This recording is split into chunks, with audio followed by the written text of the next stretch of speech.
बिस्मिल्लाहिर्रहमानिर्रहीम। अस्सलाम वालेकुम। First year. आज आपका chapter number 11 application of trigonometry exercise 11.1 question number 3 है। The angle of elevation of the top of a post from a point on level ground 38 metre away is 33.23 degree. Find the height of the post. Post से मुराद आपके पास कोई ऐसी जगह जो आपके पास लेवल ग्राउंड से अपवर्ड है। ठीक है, कहता है कि आपके पास कोई भी एक पोस्ट है। The angle of elevation of A top of, वो मतलब कोई भी ऑब्जर्वर, कोई भी चीज़ है जो कि पोस्ट के लेवल ग्राउंड से, ठीक है, 38 मीटर अवे है। मतलब जो ऑब्जर्वर है उसका जो डिस्टेंस है पोस्ट से वो आपके पास है 38 मीटर। कहता है कि इस पोस्ट को देखने के लिए ऑब्जर्वर जो एंगल ऑफ एलिवेशन बना रहा है वो 33.23 डिग्री है। मींस पोस्ट को देखने के लिए ऑब्जर्वर, ठीक है, एंगल ऑफ एलिवेशन वो होता है जो आपके पास जो आई हॉरिजॉन्टल है, आई हॉरिजॉन्टल से ऊपर जो चीज़ें देखते हो वो आपके पास एंगल ऑफ एलिवेशन, और आई हॉरिजॉन्टल से डाउनवर्ड जो चीज़ें देखते हो वो आपके पास क्या कहलाता है, एंगल ऑफ डिप्रेशन। तो angle of elevation of a post, एक पोस्ट है जिसको देखने के लिए एंगल ऑफ एलिवेशन जो बन रहा है वो 33.23 डिग्री। एंगल ऑफ एलिवेशन किस पॉइंट से बन रहा है? From a point on level ground 38 metre away. मतलब आपके पास ये जो पोस्ट का लेवल ग्राउंड है, इस लेवल ग्राउंड से जो आपके पास ऑब्जर्वर है जिधर से ये एंगल ऑफ एलिवेशन बन रहा है उसका जो डिस्टेंस 38 मीटर है। कहता है कुछ टाइम इस पोस्ट को देखने के लिए जो एंगल ऑफ एलिवेशन है वो आपके पास बन रहा है 33.23 डिग्री के इक्वल। कहता है ये जो पोस्ट की जो हाइट है ये आपने फाइंड आउट करनी है। तो डायग्राम को लेबल कर लो। फॉर एग्जांपल आपके पास ये पॉइंट ए, पॉइंट बी और ये जो पॉइंट सी आ जाएगा। अब एंगल ऑफ एलिवेशन जो थीटा है वो आपके पास 33.23 डिग्री। उसके बाद ये जो ए सी डिस्टेंस है ये आपके पास post of height of the post बनती है, ए सी आपने फाइंड आउट करनी है। और ये जिस पॉइंट पे ऑब्जर्वर है जिधर से एंगल ऑफ एलिवेशन बन रहा है उसका जो डिस्टेंस है from the base of the post या from the level ground of the post is 38.38 meter के इक्वल। अब जो एंगल वाली साइड है, ठीक है, इसको आप हमेशा लेते हो बेस, इसके अपोजिट ये साइड आपके पास परपेंडिकुलर और ये आपके पास साइड क्या आ जाएगी, हाइपोटेन्यूज। अब आपके पास बेस गिवन है, हाइपोटेन्यूज की वैल्यू आपने फाइंड करनी है। और जो आपके पास ट्रिग्नोमेट्रिक आइडेंटिटीज़ होती है, आपके पास sine theta perpendicular divided by hypotenuse, इसी तरह cos theta base by hypotenuse, और जो टेन थीटा है परपेंडिकुलर डिवाइडेड बाय बेस। अब इसमें से रिलेशन आपने वो यूज़ करना है जिसमें बेस और ये जो परपेंडिकुलर का रिलेशन है वो आता हो। बेस और परपेंडिकुलर का रिलेशन आपके पास आता है टेन थीटा में। तो ये जो हाइट ऑफ द पोस्ट है ये आपने फाइंड करनी है। तो उसके लिए जो आप रिलेशन यूज़ करोगे ट्रिग्नोमेट्रिक, वो आपके पास आ जाएगा टेन थीटा वाला। तो गिवन है आपके पास फ्रॉम द फिगर, आपके पास ये जो ऑब्जर्वर का जो डिस्टेंस है फ्रॉम द लेवल ग्राउंड वो आपके पास गिवन है 38 मीटर, जिसको आपने लेट किए हुए डायग्राम के हिसाब से ए बी के इक्वल। तो A B is equal to 38 meter आ जाएगा। उसके बाद height of the post A C ये आपने कैलकुलेट करनी है, और एंगल ऑफ जो एलिवेशन है theta is equal to 33.23 degree के इक्वल। बेस और परपेंडिकुलर का रिलेशन है तो टेन थीटा का रिलेशन यूज़ होगा। Tan theta is equal to perpendicular divided by base के इक्वल। अब परपेंडिकुलर की वैल्यू क्वेश्चन के हिसाब से या डायग्राम के हिसाब से आपके पास आती है A C divided by base आपके पास गिवन है ए बी के इक्वल। वैल्यूज़ पुट कर देंगे। एंगल जो आपके पास है वो 33.23 डिग्री के इक्वल है। तो tan of 33.23 degree is equal to A C distance, ये जो आपके पास हाइट ऑफ द पोस्ट है ए सी ये आपने कैलकुलेट करनी है, डिवाइडेड बाय ए बी की जो वैल्यू है वो आपके पास 38 के इक्वल। क्रॉस मल्टीप्लाई कर लेंगे क्योंकि वैल्यू आपको ए सी की चाहिए। तो ये आपके पास 33.23 डिग्री एक आपके पास होता है 0.655 मल्टीप्लाई बाय 38 मल्टीप्लाई डिवाइड इस तरफ आके मल्टीप्लाई हो जाएगा, इज़ इक्वल टू ए सी के इक्वल। जैसे आपके पास ए सी की जो डिस्टेंस है उसकी वैल्यू आ जाएगी 38 multiply by 0.655 is equal to 24.89 metre. अब ये जो ए सी है ये बेसिकली आपके पास ये पोस्ट जो है उसकी हाइट थी, इम्प्लाइज है, तो आपके पास height of the post is equal to AC is equal to 24.8, round of करके इसको आप 25 भी लिख सकते हो, तो 24.89 मीटर के इक्वल आ जाएगी height of the post. Next question number 4 है, कहते हैं मस्जिद मीनार is 82 meter high and the shadow cast is 62 meter long, find the angle of elevation of the sun at that moment. अब चैप्टर नंबर जो 11 है इसमें आपने अगर डायग्राम क्वेश्चन की स्टेटमेंट समझ के अगर आप डायग्राम अरेंज करके बना सकते हो तो आपका जो हाफ क्वेश्चन है तकरीबन डायग्राम से सॉल्व हो जाता है। अब क्वेश्चन इस तरह गिवन एक मस्जिद है, उसका जो मीनार है उसकी जो हाइट है वो 82 मीटर है, ठीक है। फॉर एग्जांपल मस्जिद है, मस्जिद का ये जो मीनार है, ठीक है, इसकी हाइट जो है वो 82 मीटर। अब कहता है इस मीनार की वजह से ज़मीन पे इसका जो मीनार का जो शेडो बन रहा है, ठीक है, वो आपके पास है कितना 62 मीटर। कहता है then find the angle of elevation of the sun at that moment, उस सूरत या उस वक्त सूरज को देखने के लिए जो एंगल ऑफ एलिवेशन है वो आपने फाइंड करना। अब एंगल ऑफ एलिवेशन इसका मतलब है कि आई रिजेंटल से अपवर्ड वैल्यू देखी जाती है कोई भी चीज़, तो ऑब्जर्वर आपका फॉर एग्जांपल इस पॉइंट पे है, तो एंगल ऑफ एलिवेशन देखने के लिए या सन को देखने के लिए जो एंगल ऑफ एलिवेशन बनेगा ये आपने एंगल ऑफ एलिवेशन जो थीटा है ये आपने कैलकुलेट करना है। अब आपके पास फर्क में किसी भी चीज़ का जो ज़मीन पे शेडो पड़ता है, तो फॉर एग्जांपल जब आप उस सूरत में सूरज को देखते हो जिधर आपका शेडो ख़त्म होता है उस पॉइंट से आपको वो सूरज नज़र आता है। तो इसी तरह आपके पास मस्जिद का मीनार है जिसकी हाइट है आपके पास 82 मीटर, इसकी वजह से ज़मीन पर जो साया बन रहा है वो 62 मीटर है। अब इस पॉइंट पे आपका ऑब्जर्वर होगा और वो सूरज को देखने के जो एंगल ऑफ एलिवेशन थीटा बना रहा होगा वो आपने फाइंड आउट करना है। इधर से डायग्राम को अगर आप लेबल कर लो, फॉर एग्जांपल आपके पास ये ए बी सी आ जाएगा। अब ये एंगल थीटा फाइंड करना है, तो ये थीटा की साथ वाली साइड बेस ए बी, इसमें बेस आ जाएगा, बी सी आपके पास परपेंडिकुलर, और आपने एंगल थीटा फाइंड आउट करना है। तो फ्रॉम द फिगर आपके पास जो ए बी है जो कि आपके पास डायग्राम के हिसाब से बेस बनता है इज़ इक्वल टू 62 मीटर। उसके बाद बी सी जो कि डायग्राम के हिसाब से परपेंडिकुलर है वो आपके पास आ जाएगा 82 मीटर के इक्वल, और एंगल ऑफ एलिवेशन थीटा आपने कैलकुलेट करना है। अब बेस और परपेंडिकुलर तो ट्रिग्नोमेट्रिक जो आइडेंटिटीज़ है, ठीक है, साइन में परपेंडिकुलर बाय हाइपोटेन्यूज, काज में बेस बाय हाइपोटेन्यूज, और टेन थीटा में परपेंडिकुलर डिवाइडेड बाय बेस। अब इस तीनों ट्रिग्नोमेट्रिक आइडेंटिटी में से आपने वो रिलेशन यूज़ करना है जिसमें परपेंडिकुलर और बेस का रिलेशन, तो परपेंडिकुलर और बेस का रिलेशन आपके पास टेन थीटा में आता है।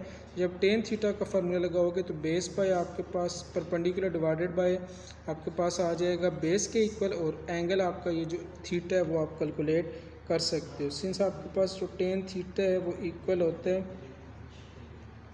Perpendicular divided by base, values put कर लेंगे तो tan theta is equal to perpendicular book के हिसाब से आपके पास क्वेश्चन के हिसाब से आपके पास है B C divided by base आपके पास ए बी या बी ए के इक्वल है। बी सी की वैल्यू आपके पास 82 डिवाइडेड बाय ए बी की वैल्यू आपके पास है 62 के इक्वल। जैसे आपके पास tan theta is equal to 82 divided by 62, इसको आप सिंप्लीफाई करोगे तो ये आपके पास आता है 1.322, लेकिन आपको तो वैल्यू सिर्फ चाहिए थीटा की, टेन को दूसरी तरफ शिफ्ट करोगे तो theta is equal to tan inverse 1.322 के इक्वल आ जाएगा। तो theta is equal to tan inverse 1.322, ये आपके पास अप्रॉक्सीमेटली 52.9 डिग्री के इक्वल आ जाए।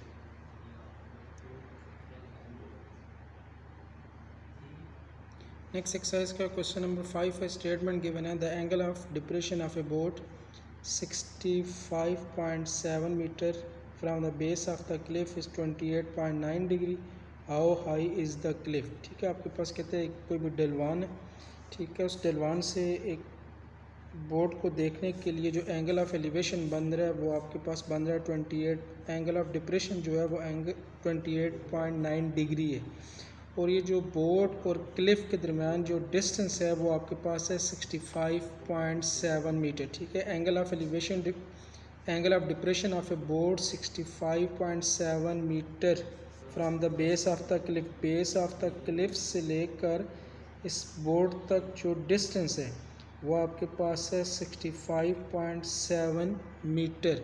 अब कहता ये है कि उस क्लिफ से इस बोर्ड को देखने के लिए जो एंगल ऑफ डिप्रेशन है वो 28.9 डिग्री। ठीक है, क्लिफ है, इसका मतलब है ऑब्जर्वर आपका अपवर्ड होगा और डाउनवर्ड देखेगा तब एंगल ऑफ डिप्रेशन। तो आपके पास ये आइए रिजेंटल आ जाएगा ऑब्जर्वर का। अब ये एंगल ऑफ जो डिप्रेशन है इस बोर्ड को देखने के लिए वो बन रहा है आपके पास 28.9 डिग्री के इक्वल। अब कहता है कि what is the height of the Cliff. ये जो क्लिफ है इसकी आपने हाइट फाइंड आउट करनी है। डायग्राम को अगर आप लेबल कर लो तो ये आपके पास ए बी और क्या आ जाएगा सी। अब ये जो ए बी है ये बेस ऑफ द क्लिफ और बोर्ड के दरमियान डिस्टेंस है 65.7 मीटर। ऑब्जर्वर जो है वो आपका पॉइंट सी पे क्लिफ के ऊपर है और एंगल ऑफ डिप्रेशन बना रहा है 28.9 डिग्री। अब कहता है कि जो क्लिफ है इसकी हाइट कितनी होगी ये आपने फाइंड आउट करनी है। अब ट्रायंगल का एक रूल है कि आपके पास ट्रायंगल का इंटीरियर और उसके अपोजिट एक्सटीरियर एंगल ये दोनों आपस में इक्वल होते हैं।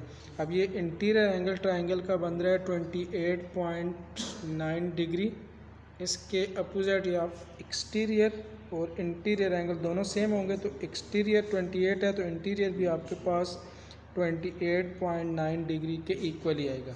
अब डायग्राम के हिसाब से फॉर एग्जांपल आप ये एंगल थीटा लेते हो तो ये आपके पास ए बी थीटा के साथ वाली side A B side base और बी सी आपके पास क्या आ जाएगा परपेंडिकुलर। बेस तो आपको गिवन है, ये जो हाइट ऑफ द क्लिफ है बी सी ये आपने फाइंड आउट करनी है। तो फ्रॉम द फिगर आपके पास ए बी जो डिस्टेंस है from the base of the cliff to the boat वो आपके पास है 65.7 मीटर के इक्वल। उसके बाद जो एंगल ऑफ डिप्रेशन थीटा है वो आपके पास है 28.9 डिग्री। उसके बाद हाइट ऑफ द जो क्लिफ है बी सी ये आपने फाइंड आउट करनी है। अब डायग्राम के हिसाब से परपेंडिकुलर और बेस का रिलेशन तो आपके पास टेन थीटा में यूज़ होता है। तो सिंस आपके पास tan theta is equal to perpendicular divided by base. अब क्वेश्चन के हिसाब से परपेंडिकुलर की वैल्यू आपके पास B C divided by base आपके पास किसके इक्वल है ए बी के इक्वल। वैल्यूज पुट कर लेंगे तो आपके पास टेन थीटा तो थीटा की वैल्यू आपके पास 28.9 degree is equal to B C height of the Cliff आपने फाइंड आउट करनी है डिवाइडेड बाय ए सी जो है वो आपके पास है 65.7 मीटर के इक्वल। इसको सिंप्लीफाई कर लेंगे 28.9 डिग्री ये आपके पास आता है 0.552 के इक्वल आ जाएगा।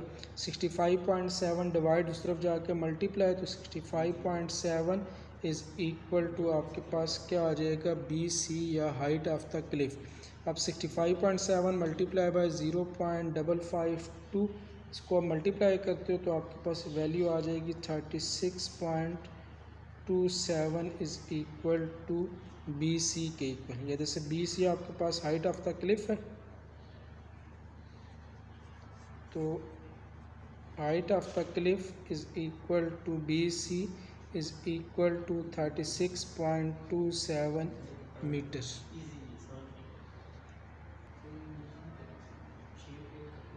नेक्स्ट क्वेश्चन नंबर 6 है, कहते हैं from a top of a cliff 52 metre high the angle of depression of two ships are 36 degree and 24 degree respectively then find the distance between the two ships.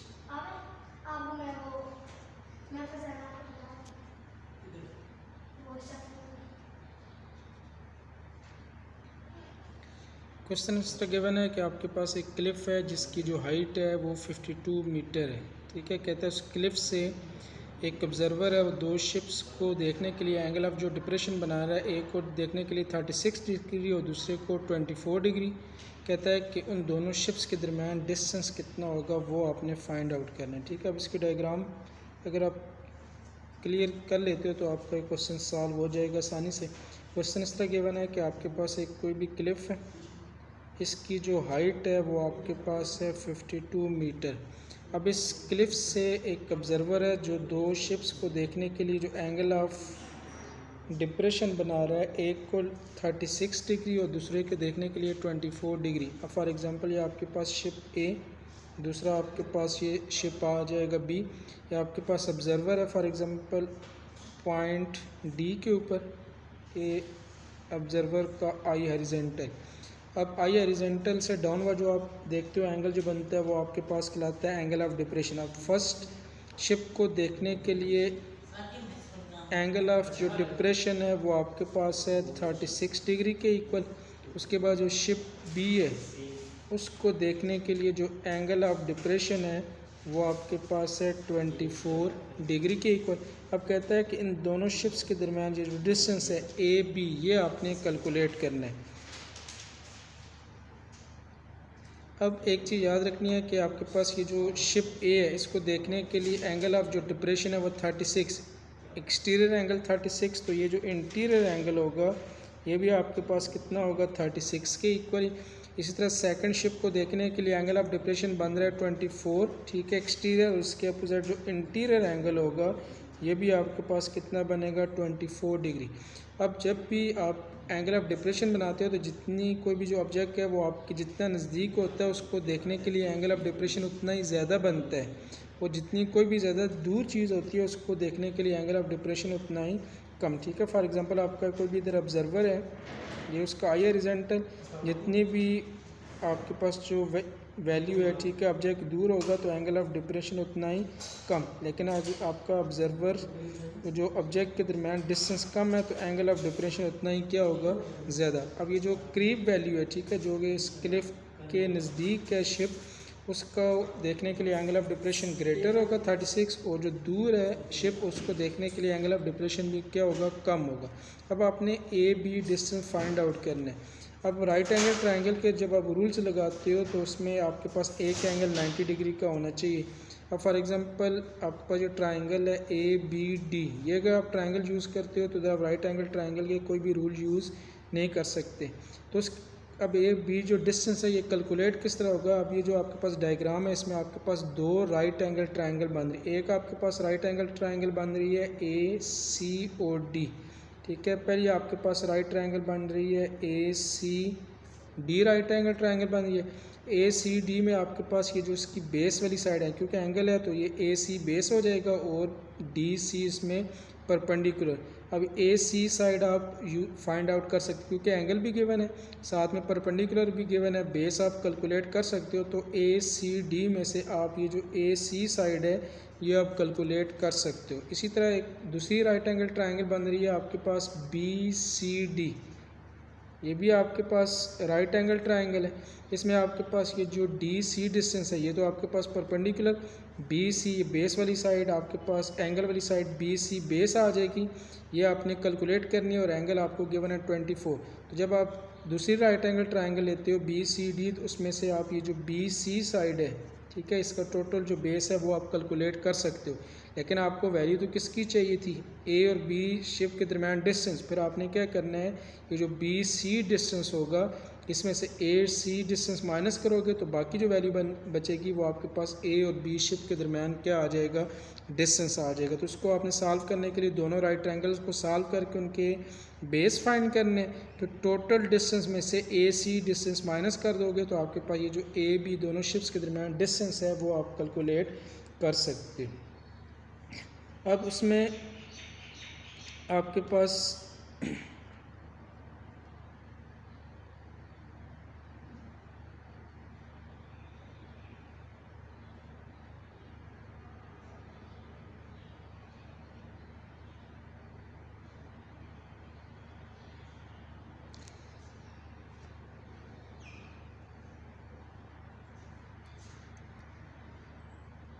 तो सबसे पहले आपने इधर से पहली राइट एंगल ट्राइंगल कंसिडर कर लेनी है, ट्राइंगल ACD। अब ट्राइंगल जो आपके पास ACD है, इसमें आपके पास ये जो बेस है AC, ये आपने पहले कैलकुलेट करना है। उसके बाद जो CD डिस्टेंस है जो आपके पास बन रहा है परपेंडिकुलर, इसकी वैल्यू आपके पास है 52। और ट्राइंगल ACD में जो एंगल गिवन है थीटा, वो आपके पास गिवन है 36 डिग्री के इक्वल। अभी थीटा वाली साइड आपके पास बेस, इसके अपोजिट साइड आपके पास परपेंडिकुलर और बेस का जो रिलेशन है वो टेन थीटा में यूज़ होता है। तो सिंस आपके पास क्या आ जाएगा, tan theta is equal to perpendicular divided by क्या आ जाएगा, बेस के इक्वल। परपेंडिकुलर आपके पास है CD के इक्वल डिवाइडेड बाय बेस की वैल्यू आपके पास किसके इक्वल है, AC। थीटा जो आपके पास फर्स्ट क्षेत्र था उसको देखने के लिए एंगल ऑफ जो डिप्रेशन है वो 36 डिग्री, तो वैल्यू पुट कर लेंगे। तो tan 36 degree is equal to CD की वैल्यू आपके पास है 52 डिवाइडेड बाय बेस आपके पास किसके इक्वल है, AC के इक्वल। वैल्यू आपको AC की चाहिए तो क्रॉस मल्टीप्लाई कर लेंगे, तो आपके पास इधर से AC is equal to 52 divided by आपके पास आ जाएगा टेन 36 डिग्री के इक्वल। इधर से AC distance is equal to tan 36 की वैल्यू पुट कर देंगे, तो 52 डिवाइडेड बाय टेन 36 आपके पास 0.727 के इक्वल। तो इधर से आपके पास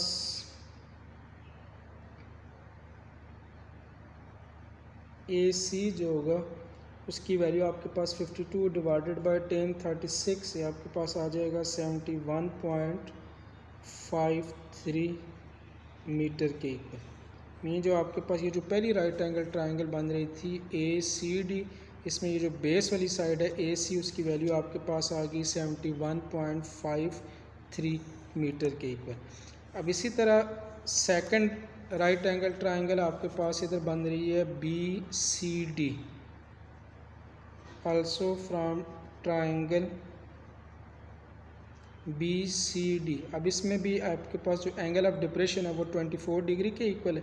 theta is equal to 24 degree.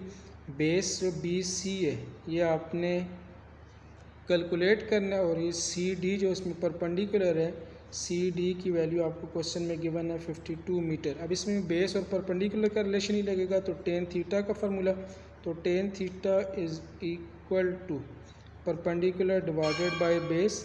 Perpendicular की वैल्यू आपके पास है CD डिवाइडेड बाय बेस आपके पास किसके इक्वल है, BC के इक्वल। तो टेन आपके पास theta 24 is equal to CD की वैल्यू आपके पास 52 डिवाइडेड बाय आपके पास क्या आ जाएगा, BC की वैल्यू आपने कैलकुलेट करनी है, क्रॉस मल्टीप्लाई करेंगे तो BC is equal to 52 divided by आपके पास आ जाएगा टेन 24, और टेन 24 की जो वैल्यू है वो आपके पास 0.445 के इक्वल।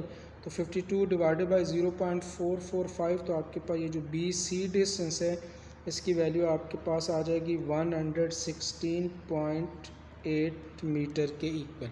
लेकिन क्वेश्चन में आपको तो ना ही AC की वैल्यू चाहिए थी और ना ही BC, आपको तो ये जो शिप A और B है इनके दरम्यान डिस्टेंस चाहिए था।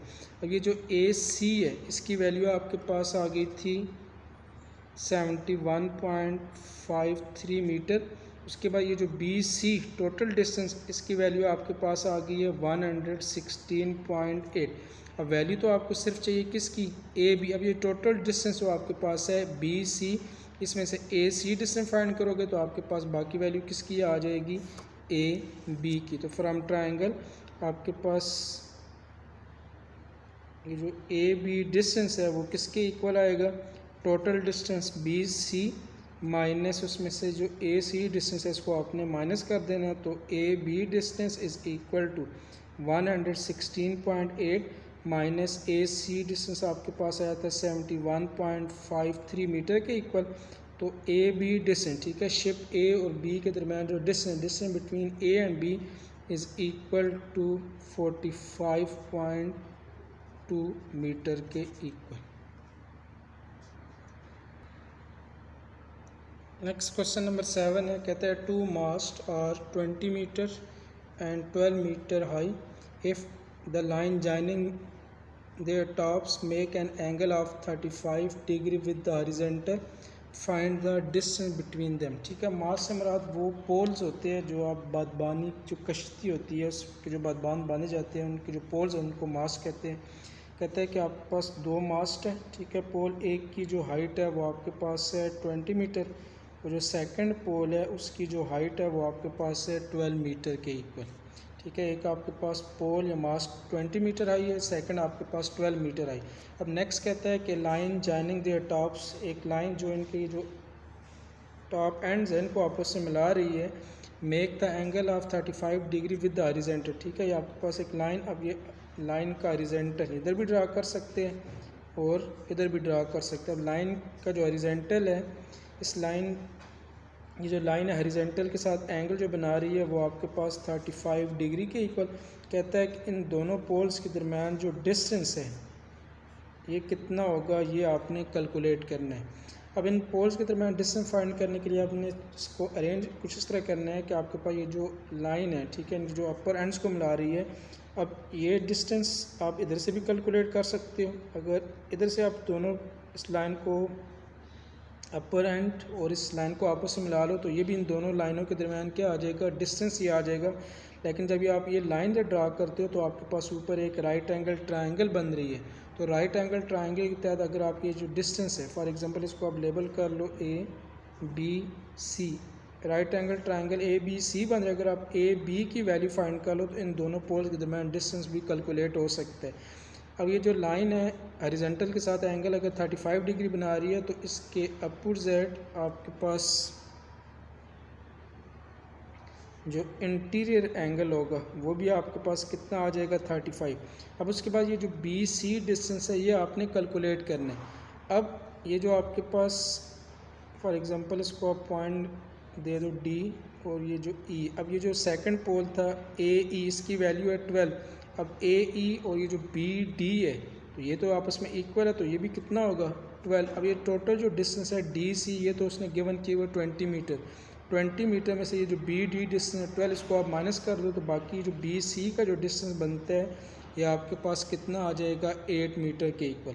अब एंगल 35, एंगल वाली जो साइड है ये आपके पास बेस, ये इसके सामने वाली साइड आपके पास क्या आ जाएगी, परपेंडिकुलर। अब बेस और परपेंडिकुलर का अगर आप रिलेशन लगाओ तो ये जो बेस ए बी होगा इन दोनों पोल के दरमियान क्या आ जाएगा, डिस्टेंस। तो इस तरह आप दोनों के दरमियान डिस्टेंस फाइंड आउट कर सकते हो। तो from the figure triangle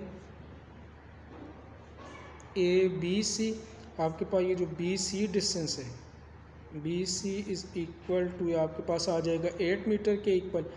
angle आपके पास है 35 और इन दोनों पोल के दरमियान या मास के दरमियान जो डिस्टेंस है ए बी वो आपने कैलकुलेट करना है। बेस और परपेंडिकुलर का रिलेशन टेन थीटा में यूज़ होता है, तो tan theta is equal to perpendicular divided by base. Perpendicular की वैल्यू आपके पास इधर है B C divided by base, आपके पास किसके इक्वल है, ए बी के इक्वल। वैल्यू पुट कर लेंगे तो tan of 35 degree is equal to D C की वैल्यू आपके पास 8 डिवाइडेड बाय एस बी आपने कैलकुलेट करना है। क्रॉस मल्टीप्लाई करते हैं इधर से आपके पास A B is equal to 8 divided by क्या आ जाएगा, 10 35 डिग्री के इक्वल। तो 8 डिवाइडेड बाय 10 35 की वैल्यू आपके पास 0.7 और 8 डिवाइडेड बाय 0.7 है तो आपके पास distance between the pole A B is equal to 11.43 meter के इक्वल। अब ये जो ए बी है इन दोनों मास के दरमियान डिस्टेंस है, so distance between the mast is equal to A B is equal to 11.43 metre.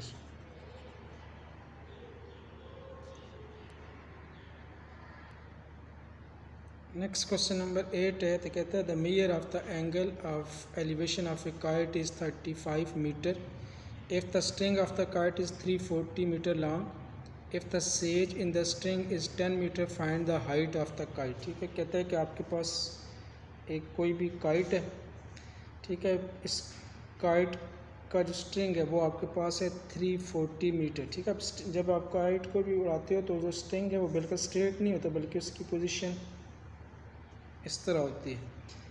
अब नेक्स्ट उसने कहा हुआ है कि आपके पास स्ट्रिंग इसकी जो लेंथ है वो आपके पास है 340 मीटर, और इसको देखने के लिए जो एंगल ऑफ एलिवेशन बन रहे हैं, ठीक है, एंगल ऑफ एलिवेशन है आपके पास है 35 डिग्री। अब नेक्स्ट ने कहा हुआ if the sag in the string, says से हमारा ये जितना झुकाव है स्ट्रिंग के अंदर ये कितना गिवन है 10, लेकिन इसको अगर आप झुकाव को ख़त्म करते हो तो ये आपके पास स्ट्रिंग जो होगा बिल्कुल स्ट्रेट हो जाएगा।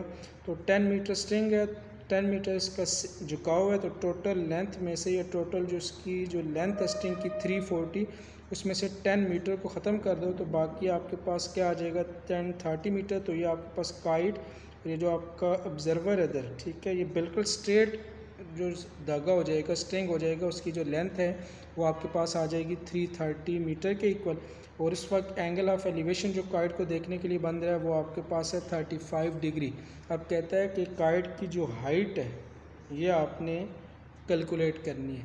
अब एंगल थीटा गिवन है, ठीक है, तो इसको अगर आप लेवल करते हो तो आपके पास ए बी सी, अब ये थीटा वाली साइड ए बी ये आपके पास इसमें आ जाएगी बेस, इसके अपोजिट आपके पास ये परपेंडिकुलर, और ये ए सी साइड आपके पास किसके इक्वल आ जाएगी हाइपोटेन्यूज के इक्वल। अब वैल्यू आपको चाहिए परपेंडिकुलर की, ठीक है, अब परपेंडिकुलर की वैल्यू फाइंड करनी है तो दूसरी दोनों साइडों में बेस और हाइपोटेन्यूज में से कोई एक साइड होगी तो आप ये परपेंडिकुलर फाइंड आउट करोगे। अब बेस नहीं गिवन बल्कि आपको गिवन है हाइपोटेन्यूज की वैल्यू। अब परपेंडिकुलर और हाइपोटेन्यूज का जो रिलेशन है वो आप यूज़ करते हो साइन थीटा में, क्योंकि टेन जो होता है वो बेस और परपेंडिकुलर, लेकिन तो बेस तो नहीं गिवन है, इधर परपेंडिकुलर और हाइपोटेन्यूज की वैल्यू गिवन है, तो फिर इसमें जो आपने हाइट या जो काइट की जो हाइट है, ठीक है, वो फाइंड करने के लिए आपने साइन का रिलेशन यूज़ करना है। अब काइट का जो डिस्टेंस है ऑब्जर्वर से वो तो आपके पास 330 मीटर आ गए, लेकिन उसने हाइट की काइट जो हाइट है काइट की वो आपने फाइंड करनी है, तो फिर आपने बी सी डिस्टेंस फाइंड करना होगा, क्योंकि पॉइंट सी पे अगर आपका काइट है इसे परपेंडिकुलर ड्रा करोगे तो ये इसकी हाइट बनती है, तो इसको आप बी सी अगर लेट करते हो तो आपने B C distance find out करना है। अब गिवन है आपके पास एंगल जो थीटा है वो आपके पास है 35 डिग्री के इक्वल। उसके बाद ए सी की वैल्यू आपके पास है 330, ठीक है, क्योंकि टोटल जो स्ट्रिंग था वो 340, लेकिन उसमें जो सेज था झुकाव था वो 10 मीटर था, तो 10 मीटर को अगर आप टोटल स्ट्रिंग में से निकाल देते हो तो आपके पास जो 330 है वो आपके पास ये बिल्कुल स्ट्रेट डिस्टेंस आ जाएगा। तो ए सी आपके पास आ जाएगा 330 के इक्वल, और जो बी सी है उसकी आपने वैल्यू फाइंड करनी है। अब परपेंडिकुलर और हाइपोटेन्यूज का रिलेशन है वो आप यूज़ करते हो साइन थीटा में, तो sine theta is equal to perpendicular divided by base, value put कर लेंगे तो sine 35 is equal to perpendicular B C, या आपने कैलकुलेट करना है, डिवाइडेड बाय हाइपोटेन्यूज की वैल्यू आपके पास किसके इक्वल है ए सी के इक्वल। वैल्यूज पुट कर लेंगे तो साइन 35 ये आपके पास आता है 0.574 is equal to B C की वैल्यू आपने फाइंड करनी है, और ए सी आपको गिवन है 330 के इक्वल। क्रॉस मल्टीप्लाई कर लेंगे 0.574 multiply by 330 is equal to B C. जैसे आपके पास बी सी है उसकी वैल्यू आपके पास आ जाएगी 189.3 मीटर के इक्वल। डैट इज़ जो आपके पास काइट की जो हाइट थी, height of the kite is equal to B C distance is equal to 189.3 metre. Next question number 9 exercise का कहता है parachutist is descending vertically, how far does it fall as the angle of elevation changes from 50 to 30 degree which is observed from a point 100 meter away from the feet of the parachutist where he touches the ground। Question इस तरह given है कि आपके पास एक कोई भी parachutist है, ठीक है, क्वेश्चन की स्टेटमेंट से आपने डायग्राम पहले बनानी है। एक पैराशूटिस्ट है फॉर एग्जांपल पॉइंट ए पे, कहता है कि ये वर्टिकली डाउनवर्ड आ रहा है नीचे की तरफ। अब कहता है कि एक ऑब्जर्वर है जो कि ये पैराशूट से आके नीचे ज़मीन को टच करेगा, उससे लेकर जो ऑब्जर्वर है जिधर से एंगल ऑफ एलिवेशन बन रहा है उसका जो डिस्टेंस है वो आपके पास है 100 मीटर। कहता है ऑब्जर्वर जब इसको फर्स्ट टाइम इसको जब पैराशूटिस्ट को ऑब्ज़र्व करता है, ठीक है, फॉर एग्जांपल पॉइंट बी और पॉइंट सी, आपके पास पैराशूटिस्ट पॉइंट ए पे है, ऑब्जर्वर पॉइंट सी पे है, जो कि जिधर आपका पैराशूटिस्ट उतरेगा, ठीक है, फॉर एग्जांपल ज़मीन को टच करेगा, वर्टिकली डाउनवर्ड आ रहा है पॉइंट बी पे, उस पॉइंट से लेकर ऑब्जर्वर तक जो डिस्टेंस है वो 100 मीटर गिवन है, ठीक है, which is observe from a point 100 metre away from the feet of the parachutist जहाँ आके उतरेगा उस पॉइंट से लेकर ऑब्जर्वर जिधर से एंगल ऑफ एलिवेशन बन रहा है वो गिवन है 100 मीटर। अब कहता है पैराशूटिस्ट को देखने के लिए पॉइंट सी से, ठीक है, angle of elevation for example बनता है 50 डिग्री। अब कहता है कि जब ये एंगल ऑफ एलिवेशन 50 से 30 में कन्वर्ट, ठीक है, फॉर एग्जांपल पॉइंट ए पे है तो एंगल ऑफ एलिवेशन बन रहा है 50 डिग्री। अब पैराशूटिस्ट डाउनवर्ड आता है, एक पॉइंट पे आता है, फॉर एग्जांपल इसको आप पॉइंट दे दो पॉइंट डी, इस पॉइंट पे जब आता है तो एंगल ऑफ ये जो एलिवेशन है ये 50 से चेंज होकर कन्वर्ट होता है कितना 30 डिग्री में। अब कहता है जब एंगल 50 से 30 डिग्री में चेंज होगा तो उस दौरान ये जो पैराशूट से डिस्टेंस कवर करेगा ए डी डिस्टेंस, ये आपने कैलकुलेट करना है, ठीक है। अब इसमें भी डायरेक्ट ए डी डिस्टेंस फाइंड नहीं होगा, उसके लिए अब आपके पास इधर भी दो राइट एंगल ट्राइंगल बन रही है, एक आपके पास बी सी ए, ठीक है, एक राइट ट्राइंगल। अब जब इसको आप सॉल्व करोगे तो ए बी की वैल्यू आ जाएगी, दूसरी राइट ट्रायंगल आपके पास बी सी डी बन रही है, इसको जब आप सॉल्व करोगे तो आपके पास डी बी की वैल्यू। अब ये टोटल जो डिस्टेंस है ए बी, इसमें से डी बी डिस्टेंस फाइंड करोगे तो आपके पास ए डी डिस्टेंस की वैल्यू आ जाएगी। अब ए डी डिस्टेंस कौन सा डिस्टेंस है, जब एंगल ऑफ एलिवेशन 50 से कन्वर्ट हो रहा है किसमें 30, क्योंकि एक पॉइंट ए पे एंगल ऑफ एलिवेशन है 50, पॉइंट डी पे आता है तो एंगल ऑफ एलिवेशन कहता है अगर वो 30 डिग्री हो जाए तो ए और डी के दरमियान 50 और 30 के दरमियान एंगल चेंज होने में जितना डिस्टेंस वो कवर करेगा वो आपने फाइंड आउट करना है। तो from the figure triangle first right angle triangle this आपने ले लेनी है बी सी ए, बी सी और ए, ठीक है, बी सी ए। इसके लिए एंगल ऑफ जो एलिवेशन है वो आपके पास है 50 डिग्री। उसके बाद ये जो बी सी है वो आपके पास गिवन है 100 डिग्री और ये जो आपके पास ए बी डिस्टेंस वो आपने कैलकुलेट करना है, ए बी डिस्टेंस, ठीक है। वैसे आपको डिस्टेंस चाहिए ए डी, लेकिन ए डी डिस्टेंस डायरेक्ट कैलकुलेट नहीं हो सकेगा, इसलिए पहले आपने ए बी डिस्टेंस फाइंड करना है, फिर उसके बाद डी बी डिस्टेंस, क्योंकि दोनों राइट एंगल ट्रायंगल बन रही है तो फिर टोटल डिस्टेंस में से बी डी डिस्टेंस फाइंड करोगे तो आपके पास ए और बी के दरमियान जो डिस्टेंस वो कवर करेगा पैराशूटिस्ट वो आप कैलकुलेट कर सकते हो।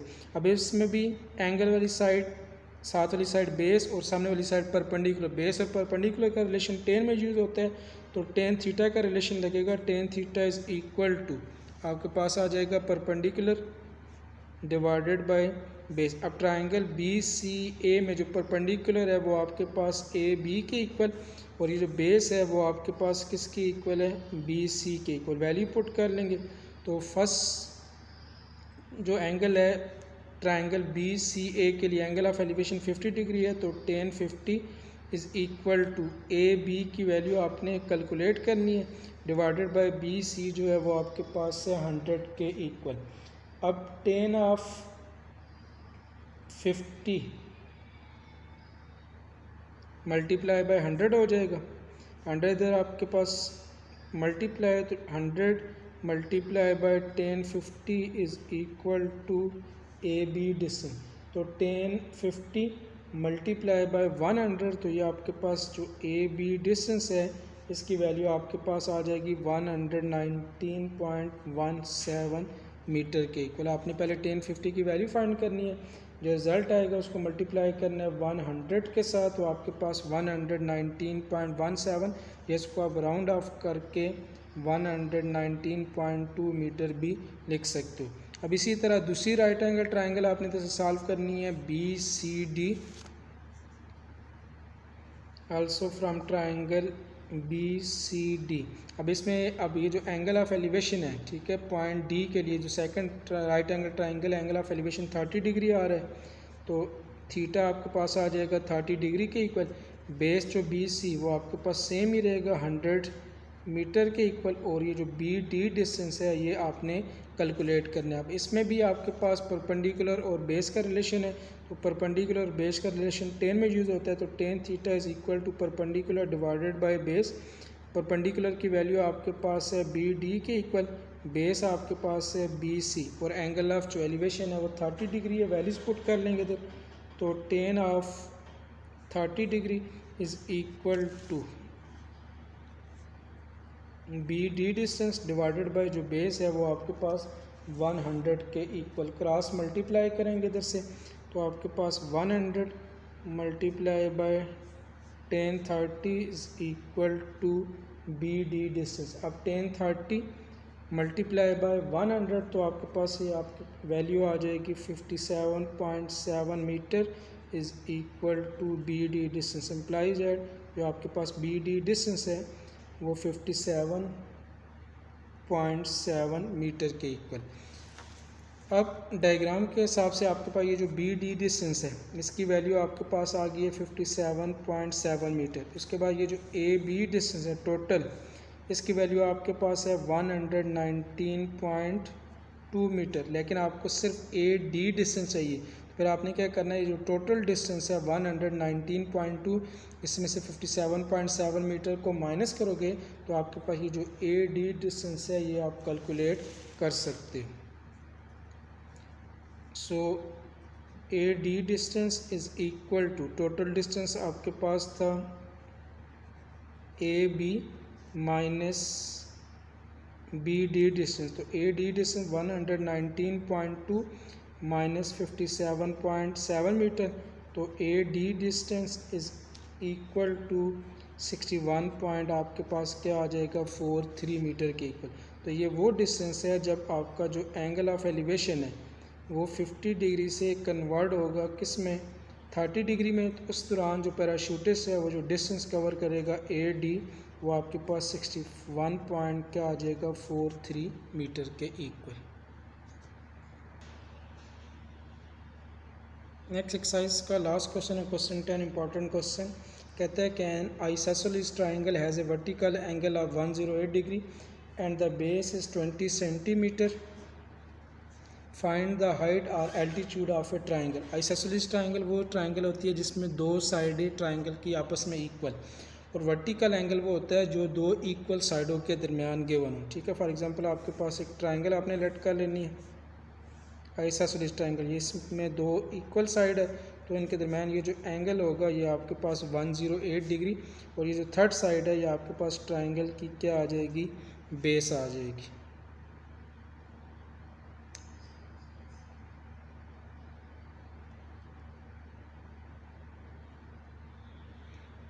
आइसोसेलेस ट्राइंगल दो इक्वल साइडों के दरमियान एंगल 108 डिग्री। ठीक है, अपोजिट साइड जो बेस है वो आपके पास गिवन है कितना 20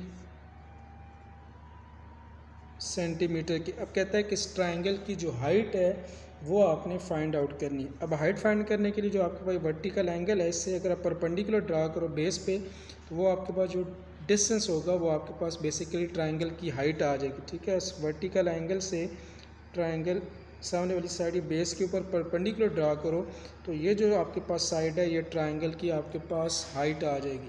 अब इसको अगर आप लेवल करते हो तो आपके पास क्वेश्चन नंबर 10 एक्सरसाइज आपके पास 11.1 लास्ट क्वेश्चन एक्सरसाइज का। N isosceles triangle has a vertical angle of 108 degree and its base is 20 centimeter. Find the altitude of the triangle or find the height of a triangle. Isosceles triangle वो triangle होती है जिसमें दो साइडें आपस में equal हो triangle की, और वर्टिकल एंगल वो जो इक्वल साइडों के दरमियान एंगल जो होगा वो आपके पास वर्टिकल एंगल। फॉर एग्जांपल आपके पास ट्राइंगल ए बी सी है, ए सी और बी सी आपके पास दो इक्वल साइड है, तो उनके दरमियान एंगल आपके पास जो वर्टिकल एंगल है वो 108 डिग्री। अब कहता है कि इसका जो बेस है, ठीक है, अब ये वर्टिकल एंगल के सामने वाली साइड आपके पास इसकी आ जाएगी बेस आ जाएगी। अब बेस आपके पास गिवन है 20 सेंटीमीटर के इक्वल। कहता है कि आपने ट्राइंगल की हाइट या एल्टीट्यूड, अब हाइट फाइंड करने के लिए जो आपके पास ये जो वर्टिकल एंगल है 108 इससे परपेंडिकुलर ड्रा करोगे तो आपके पास इस ट्राइंगल की हाइट या एल्टीट्यूड आ जाएगा। अब जब परपेंडिकुलर ड्रा करोगे तो इसका जो बेस है 20 सेंटीमीटर, ये दो इक्वल हिस्सों में डिवाइड, ये भी आपके पास 10 सेंटीमीटर और ये भी आपके पास क्या आ जाएगा 10 सेंटीमीटर। अब ये जो पॉइंट है इसको आप फॉर एग्जांपल लेट कर लो डी के इक्वल। तो इधर आपके पास दो राइट एंगल ट्रायंगल है, एक आपके पास ADC, दूसरी आपके पास BDC। अब इन दोनों राइट एंगल ट्रायंगल में ये जिसकी जो साइड है BDC, ये आपके पास एल्टीट्यूड ऑफ ट्रायंगल बनता है। तो कोई भी दोनों में से आपने एक राइट ट्रायंगल लेनी है, राइट एंगल ट्रायंगल, और ये जो DC डिस्टेंस ये आप फाइंड करोगे तो आपके पास ABC आइसोसेलेस ट्रायंगल का क्या आ जाएगा एल्टीट्यूड या हाइट। अब ये जो वर्टिकल एंगल है, जब इस पॉइंट से आप परपेंडिकुलर ड्रा करोगे तो ये दो इक्वल हिस्सों में डिवाइड, ये भी आपके पास 54 डिग्री और ये भी आपके पास कितना आ जाएगा 54 डिग्री के इक्वल। अब क्वेश्चन की स्टेटमेंट के मुताबिक डायग्राम आपके पास जो गिवन है उसमें जो एंगल थीटा है वो आपके पास है 54, ठीक है। फॉर एग्जांपल इधर आप ट्रायंगल लेते हो ADC, triangle right angle triangle ADC, angle आपके पास है 54 डिग्री। उसके बाद ये जो AD है इसकी वैल्यू आपके पास 10 सेंटीमीटर। उसके बाद ये एल्टीट्यूड ऑफ ए ट्रायंगल जो है DC, ये आपने कैलकुलेट करना है। अब इसमें एक चीज़ समझने वाली है कि जो एंगल वाली साइड होती है वो उसको आप लेते हो हमेशा बेस। अब ये एंगल पॉइंट A पे जो है वो नहीं गिवन, आपको ये पॉइंट C पे एंगल गिवन है। तो ये जो पॉइंट C के साथ वाली ये जो साइड है ये आपके पास इसकी बेस, AD इसमें परपेंडिकुलर और ये जो AC है वो इसमें क्या आ जाएगा हाइपोटेन्यूज, ठीक है। जो आपके पास एंगल वाली साइड है AD ये इसमें बेस आ जाएगी। उसके बाद AD जो है ये इसमें परपेंडिकुलर और AC इसमें हाइपोटेन्यूज। अब इसमें ये जो AD साइड है इसको भी आप बेस बना सकते हो, किस तरह, ये आपके पास राइट एंगल ट्रायंगल है तो ये तो है आपके पास जो एंगल होगा वो 90 डिग्री, या आपके पास 54, ये जो एंगल A है तो आप राइट एंगल ट्रायंगल में तीनों एंगल्स का सम 180 डिग्री के इक्वल होता है। तो 180 डिग्री आप 90, उसके बाद 54, बाकी जो आपके पास एंगल बचता है 20 जो आपके पास आ जाएगा 6 के इक्वल, ठीक है। 54 और 26 0 सॉरी 36 0 और 90, क्योंकि एक 90 है दूसरे दोनों का सम भी 90 होगा। तो ये एंगल ये भी आप कैलकुलेट अगर कर लो 36 डिग्री, तो फिर आप AD साइड को भी बेस ले सकते हो। अगर इसको आप एंगल को कैलकुलेट नहीं करते 54 एंगल ही यूज़ करते हो, फिर आपके पास ये जो BC होगा इसमें किसके इक्वल आ जाएगा बेस, जो DC है वो बेस के इक्वल, DC ये आपके पास ट्रायंगल के हिसाब से आपके पास आ जाएगा बेस, AD जो है वो ट्रायंगल के हिसाब से आपके पास क्या आ जाएगा परपेंडिकुलर। तो परपेंडिकुलर बेस का रिलेशन यूज़ होगा तो टेन थीटा में यूज़ होता है। तो tan theta is equal to आपके पास आ जाएगा परपेंडिकुलर डिवाइडेड बाय बेस के इक्वल।